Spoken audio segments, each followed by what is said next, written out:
Hi, I'm Rich Heffron. This is this week's Delaware State Chamber of Commerce Legislative Minute. The General Assembly recessed at 6 a.m. on the morning of July 1st. This is one of the longer last sessions, in quite a number of years. The reason being, up until almost the last minute, they were negotiating on the operating budget, on the bond bill, on the grant and aid, and also on infrastructure funding. We had supported the infrastructure funding. It finally got done to the tune of about $38 million, which is made up mostly of increases in fees, such as what you pay for your license and things like that. Part of the agreement that we made, we would support it if there were some other changes, three of which in particular were accomplished.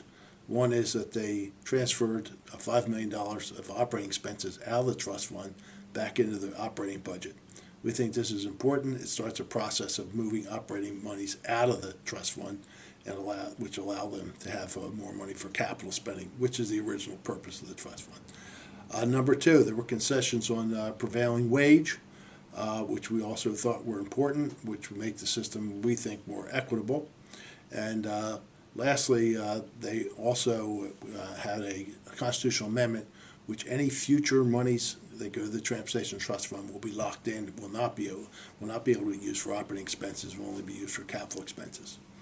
On the other hand, they balanced the operating budget and put money in the bond bill by taking about half, $31 million, of a one-time bank payment for some of the problems that were created when the banks lent people money for their mortgages and had to foreclose on them.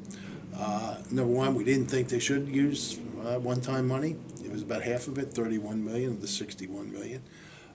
Number two, we thought this money could be used for other purposes. It could be better spent, but the legislature decided to use it to balance the budget, which was somewhere in the range of about $61 million in the hole. The other thing that we're a little concerned about is what they did not address is next year. We're looking at a $160 million hole. Maybe the legislators felt that things will get better. Hopefully they will. We're not sure about that, but we've been arguing for quite a while that we have a long-term structural problem with our revenues in the state, and we think we need to begin to address that now. That's something they didn't do this session, which is disappointing. But there will be a report by done by a consultant hired by the Joint Finance Committee to look at ways to save money. There's already been a revenue report by DFACT.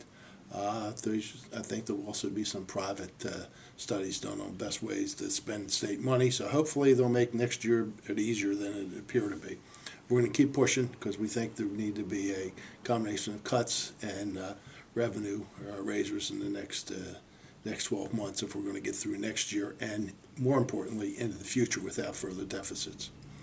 We also got some changes done, completed with the street process in the state. We thought that was important. We want corporations to stay here. We want corporations to come here. That was causing some problems with some corporations.